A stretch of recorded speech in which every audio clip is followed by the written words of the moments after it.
एक बार देवगुरु बृहस्पति और देवता इंद्र भगवान शंकर के दर्शन की लालसा से कैलाश पर्वत गए। अब वो तो कैलाश पर्वत पहुंचने वाले थे, तभी भगवान शंकर को पता चल गया कि यह दोनों देव मुझसे मिलने आ रहे हैं। तब भगवान शंकर के मन में एक कौतुक हुआ। जैसे ही देवगुरु बृहस्पति और इंद्रदेव कैलाश पर्वत पर पहुँचे तो वहाँ पर भगवान शंकर ने वेश बदलकर ब्राह्मण का रूप धारण किया था। उस ब्राह्मण को देखकर बृहस्पति जी पूछने लगे, हे ब्राह्मण देव, भगवान शंकर कहाँ पर हैं? तब ब्राह्मण बने भगवान शंकर ने कहा, आप क्यों मिलना चाहते हैं? तब देवराज इंद्र ने कहा, तुम मुझे पहचानते नहीं, मैं देवराज इंद्र हूँ। देवराज इंद्र की यह बातें सुनकर ब्राह्मण बने भगवान शंकर समझ गए कि देवराज इंद्र को बड़ा अभिमान है। उन्हें लगता है कि उनके समान दुनिया में कोई नहीं है। उसके अभिमान का नाश करने के लिए भगवान शंकर ने अनेक प्रकार के सवाल देवराज इंद्र से पूछे। देवराज इंद्र उन सवालों को सुनकर बड़ा क्रोधित हुआ। वह क्रोधित होकर कहने लगा, हे ब्राह्मण देव, मैं तुम्हें अभी का अभी मार डालूंगा। यह मेरा वज्र है, इसके प्रहार से कोई नहीं बच सकता है। जब देवराज इंद्र ने ब्राह्मण देवता को इस प्रकार कहा, तब ब्राह्मण बने भगवान शंकर को भी क्रोध आ गया। तब वह अपने असली रूप में प्रकट हो गए। भगवान शंकर के नेत्र में अग्नि आ गई। उस अग्नि को देखकर देवगुरु बृहस्पति और इंद्रदेव भयभीत हो गए। वह कहने लगे, महादेव हमें क्षमा करो। तब भगवान शंकर ने कहा, देवराज, इस प्रकार अभिमान करना ठीक नहीं है। अब यह जो क्रोध मेरे नेत्रों में प्रकट हुआ है, बताओ मैं इसका क्या करूं? तब देवराज ने कहा, हे भगवान, इस क्रोध की अग्नि को आप समुद्र में फेंक दीजिए। देवराज की बात मानकर भगवान शंकर ने उस अग्नि को समुद्र की ओर फेंक दिया। अब जैसे ही वह अग्नि समुद्र में गिरी, उस अग्नि से एक बालक उत्पन्न हुआ। वह बालक इतना बलवान था कि बड़े जोर से रोने लगा। उसके रुदन की आवाज़ सुनकर सारा ब्रह्मांड कांप गया। तब ब्रह्मदेव वहाँ प्रकट हुए। उन ब्रह्मदेव ने उस बालक को अपनी गोदी में उठा लिया। वह बालक इतना बलवान था, बड़े वेग के साथ उसने ब्रह्मदेव की दाढ़ी को खींचना प्रारंभ किया। जब उसने ब्रह्मदेव की दाढ़ी खींची तो ब्रह्मदेव के नेत्रों में आंसू आ गए। सबने कहा, महाराज, यह कौन है? यह किसका पुत्र है? तब ब्रह्मदेव ने कहा, यह भगवान शंकर के नेत्र की ज्योति से उत्पन्न हुआ है और आज से इसका नाम जालंधर है। यह बड़ा प्रतापी बलवान राक्षस होगा, क्योंकि यह क्रोध के द्वारा उत्पन्न हुआ है। जो क्रोध के प्रताप से उत्पन्न हो वह राक्षस ही हो सकता है। इस प्रकार सारे देवतागण उस बालक को देखकर हैरान हो गए। थोड़े ही समय में उसने विकराल रूप धारण कर लिया। अब तो वह राक्षसों का अधिपति बनकर बैठ गया। मयासुर की पुत्री वृंदा के साथ उसका विवाह हुआ। संपूर्ण क्षेत्रों पर उसने अपना अधिकार जमा लिया। बहुत देवताओं को उसने स्वर्ग से निकाल दिया। सब देवता रोते रोते भगवान विष्णु के पास आकर कहने लगे, हे नाथ, यह कौन सी लीला की है? इस दुष्ट का संहार करो, इसने हमें स्वर्ग से च्युत कर दिया है। तब भगवान विष्णु कुछ कहने ही वाले थे, इतने में माँ लक्ष्मी कहने लगी, हे नाथ, जालंधर मेरा भाई है। वह भी समुद्र से प्रकट हुआ है और मैं भी समुद्र की पुत्री हूँ। इस हिसाब से तो वह आपका भाई हुआ। आप उसका वध न कीजिएगा। तब माता लक्ष्मी की ओर देखकर भगवान विष्णु ने कहा, मैं तुम्हें वचन देता हूँ, मैं जालंधर का वध बिल्कुल नहीं करूँगा। और ऐसा कहकर भगवान विष्णु जालंधर के साथ युद्ध करने आ गए। कहते हैं बहुत समय तक युद्ध चलता रहा, पर भगवान ने वचन दे रखा था माँ लक्ष्मी को। इस कारण भगवान ने जालंधर का वध नहीं किया। जालंधर का युद्ध कौशल देखकर भगवान विष्णु ने कहा, जालंधर, तुम रिश्ते में मेरे साले लगते हो, बताओ तुम्हें क्या चाहिए? तब जालंधर बड़ा विद्वान था। उसने कहा, मेरे मन की इच्छा है, आप मेरे घर आकर रहिए। आप सपरिवार मेरे घर आइए और यह सेवा का सौभाग्य मुझे दीजिए। भगवान ने जालंधर की बात स्वीकार कर ली। अब भगवान देवताओं के साथ जालंधर के घर जाके रुके। पर जालंधर ने अन्याय करना अभी समाप्त नहीं किया था। सब देवता पुनः भगवान विष्णु के पास आकर कहने लगे, नाथ कोई उपाय कीजिए, आप तो स्वयं आकर जालंधर के घर रुक गए हैं, अब इसका वध कौन करेगा। तब भगवान विष्णु ने कहा, आप त्रिनेत्रधारी भगवान शंकर के पास जाइए, उन्हें प्रार्थना कीजिए, वह तुम्हारी प्रार्थना स्वीकार कर इस जालंधर का वध अवश्य करेंगे। अब सारे देवता मिलकर भगवान शंकर के पास आए और उनसे कहने लगे, हे नाथ जालंधर का वध कीजिए। जालंधर का वध जब तक नहीं होगा तब तक अन्याय अधर्म पाप बढ़ता ही रहेगा। संसार में धार्मिक भावनाओं का नाश हो गया है, आप उपाय कीजिए। तब भगवान शंकर ने सब देवताओं को निराश नहीं किया। उन्होंने कहा, आप इंतजार कीजिए, सब अच्छा होगा, मेरे द्वारा ही इसका वध किया जाएगा। ऐसा आश्वासन दे भगवान शंकर वहां से अंतर्ध्यान हो गए। देवता भी अपने अपने स्थान पर आ गए।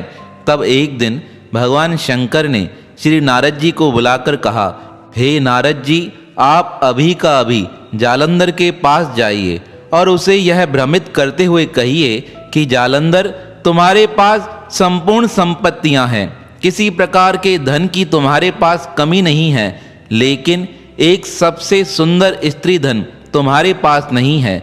जब वह तुमसे पूछे कौन सा स्त्री धन, तब तुम माता पार्वती का नाम लीजिएगा, तब वह माँ पार्वती की इच्छा से अवश्य मुझसे युद्ध करने आएगा। इस प्रकार नारद जी को यह नीति समझाकर भगवान शंकर अंतर्ध्यान हो गए। नारद जी जालंधर के पास पहुँचे। जालंधर ने स्वयं उठकर नारद जी का सम्मान किया। नारद जी ने कहा, जालंधर, तुम्हारे पास किसी प्रकार की किसी संपत्ति की कोई कमी नहीं है, लेकिन एक सबसे सुंदर स्त्री धन तुम्हारे पास नहीं है। जालंधर पूछने लगा, महाराज वह कौन सा धन है, कौन सी स्त्री है।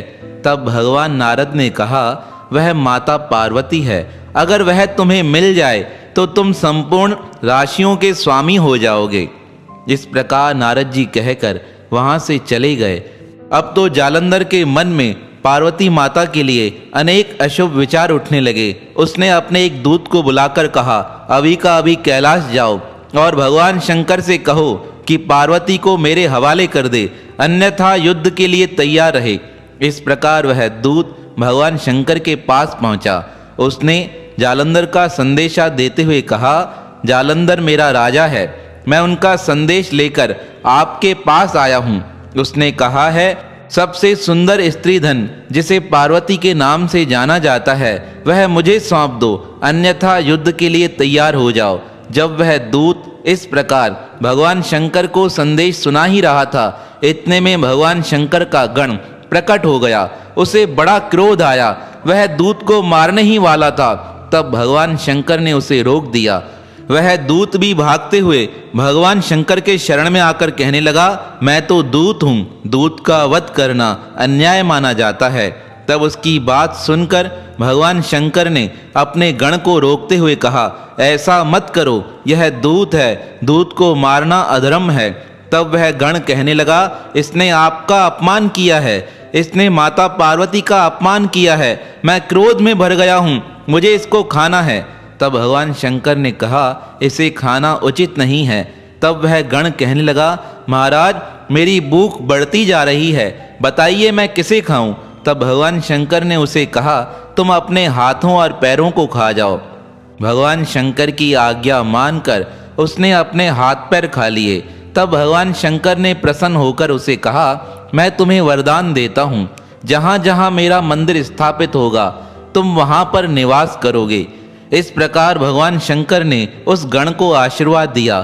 तब जालंधर के द्वारा भेजा गया दूत भगवान शंकर से कहने लगा, तुमने मुझे जवाब नहीं दिया, मुझे क्या कहना है।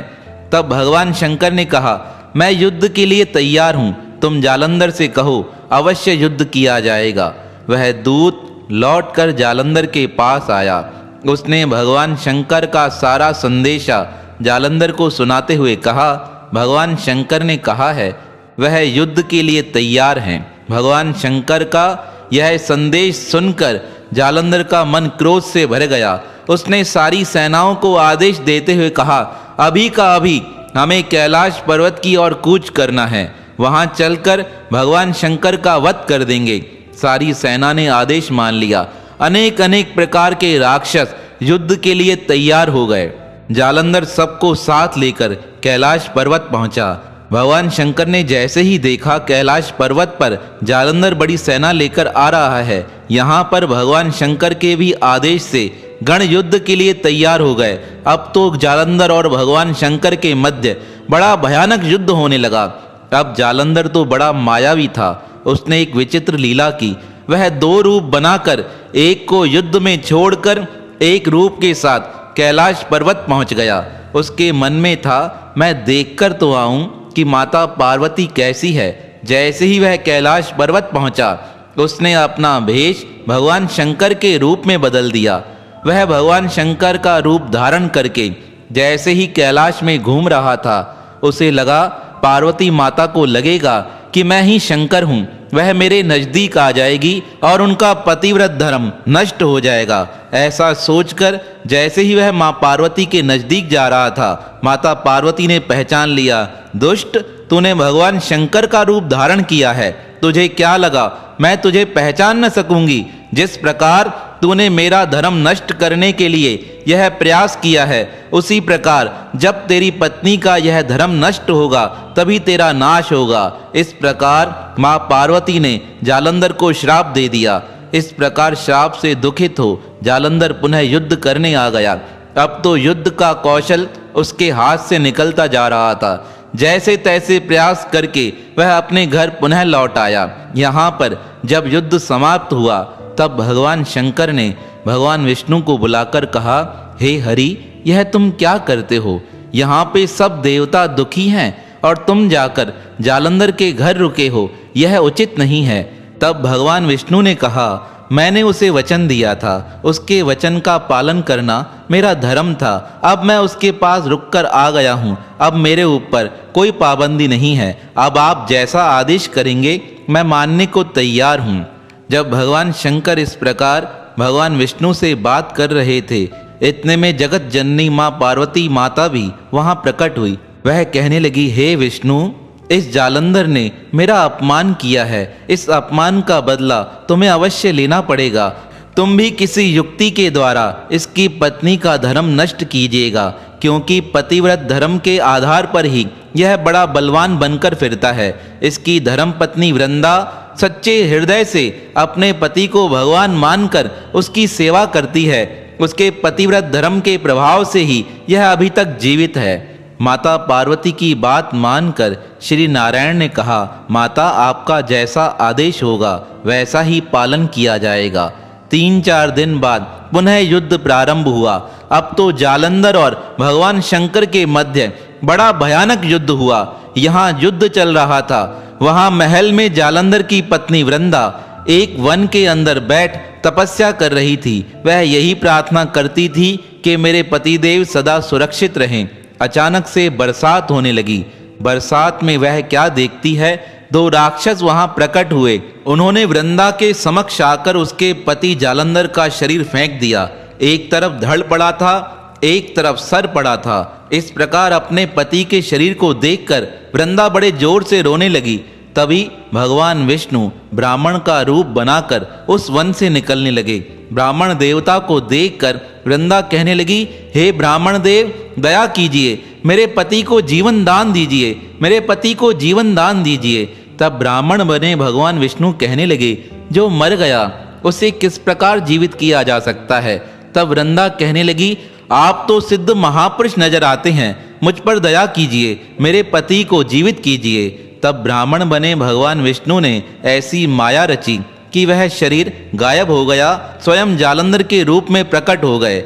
इस माया को वह वृंदा समझ नहीं पाई। जब उसने देखा मेरे पतिदेव जीवित हो गए हैं, तो वह दौड़ती हुई अपने पति के समक्ष गई और उन्हें हृदय से लगा दिया।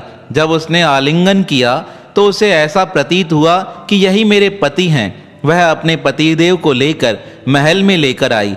वहां पर जो सत्य का जालंधर था वह तो भगवान शंकर के साथ युद्ध कर रहा था, और यहाँ भगवान विष्णु जालंधर के रूप में वृंदा के साथ महल में बैठे थे।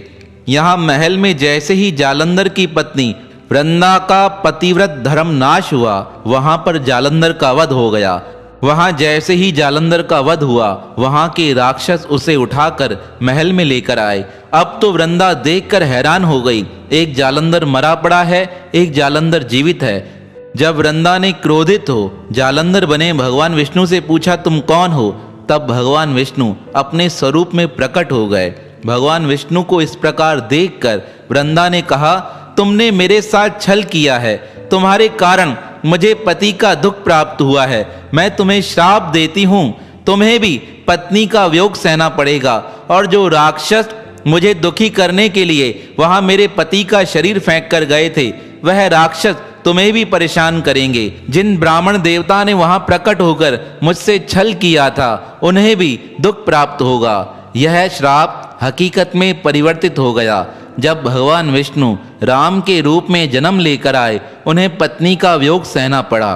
दो राक्षस वह रावण और कुंभकर्ण बने। जो ब्राह्मण देव थे, उन्हें भी अगले जन्म में बड़ी सजा प्राप्त हुई। इस प्रकार वृंदा जालंधर का शरीर देखकर बड़े जोर से रोने लगी। उसे रोता देखकर भगवान विष्णु ने उसे समझाने का प्रयास किया, हे देवी, तुम्हारे पति ने बड़े अन्याय किए थे। पर वृंदा कुछ भी सुनने को तैयार नहीं थी। वह कहने लगी, तुम बड़े निष्ठुर हो, तुम्हारा हृदय पत्थर का है, मेरा यह भी श्राप है, तुम पत्थर के भी बन जाओगे। इस प्रकार उसने भगवान विष्णु को पत्थर के स्वरूप में भी बना दिया। अब भगवान विष्णु यह सब सुनकर शांत रहे और वृंदा अपने पति के साथ ही सती हो गई। भगवान जितना समय वृंदा के साथ रुके थे, वृंदा के भक्ति भाव को देखकर भगवान के मन में भी वृंदा के प्रति प्रेम जागृत हो गया था। कहते हैं बहुत कालों तक भगवान विष्णु वृंदा के चिता के पास ही बैठे रहे। अनेक देवताओं ने प्रयास किया कि भगवान विष्णु अपना कार्यभार संभालें, लेकिन किसी से कोई कार्य नहीं बन पा रहा था। तब सब देवता मिलकर भगवान शंकर के पास गए, प्रार्थना कर कहने लगे, हे नाथ, भगवान विष्णु को जागृति में लाइए। तब भगवान शंकर ने कहा, जगत जननी माँ जगदम्बा के पास इसका उपाय है, आप उनसे जाकर पूछिए। सब भक्तों ने मिलकर माँ जगदम्बा से प्रार्थना की, हे माँ, भगवान विष्णु किस प्रकार अपने जागृत स्वरूप में आएंगे? वह वृंदा के चिता के नजदीक ही बैठ गए हैं और अनंत समय निकल गया है। अब आप कोई उपाय बताइए। तब भक्तों की प्रार्थना सुनकर माँ जगदम्बा ने कहा, आप माँ लक्ष्मी, माँ सरस्वती, माँ पार्वती के पास जाइए, उनसे कहिए वह तुम्हें हाथों में कुछ बीज देंगी। उन बीजों को लेकर तुम चिता के ऊपर डाल देना, उससे 3 प्रकार के वृक्ष निकलेंगे। उन वृक्षों को देखकर भगवान विष्णु का मन शांत हो जाएगा। अब सारे देव तीनों माताओं के पास आए, उनसे बीज लेकर उन्होंने वह बीज वृंदा के चिता के ऊपर डाल दिए। जैसे ही वह बीज चिता के ऊपर डाले गए, उन बीजों से 3 वृक्ष उत्पन्न हुए। एक था तुलसी का, एक था आंवले का, तीसरा था मालती का। अब उन तीनों वृक्षों को देखकर भगवान विष्णु प्रसन्न हो गए। तीनों वृक्षों में से 2 वृक्ष तो भगवान विष्णु के चरणों में समर्पित हो गए, मालती अलग रही। इसलिए हरि प्रबोधनी एकादशी के दिन माँ तुलसी के साथ शालिग्राम का विवाह कराया जाता है और आंवला नवमी पर आंवले की पूजा की जाती है। अब जब उन बीजों से तुलसी प्रकट हुई, तब भगवान विष्णु प्रसन्न हुए। वह सब देवताओं से कहने लगे, वृंदा के शरीर से तुलसी उत्पन्न हुई है, यह आज का पावन दिन है। वह दिन था हरि प्रबोधनी एकादशी का। आगे कहते हुए भगवान विष्णु ने कहा, जो हरि प्रबोधनी एकादशी के दिन मेरे पत्थर स्वरूप शालिग्राम से तुलसी का विवाह कराएगा, मैं उस पर सदा प्रसन्न रहूंगा।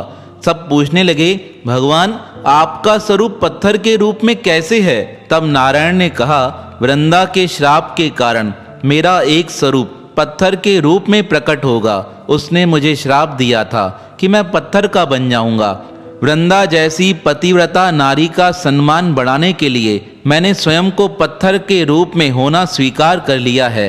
जो सच्चे भाव से हरि प्रबोधनी एकादशी के दिन मेरा विवाह तुलसी के साथ कराएगा, मैं उसे अनंत खुशियां प्रदान करूंगा। इसलिए हमारे शास्त्रों में तुलसी विवाह का विशेष पूजन किया जाता है, वह आज ही का दिन है जिस दिन इस कथा का बड़ा महात्म होता है।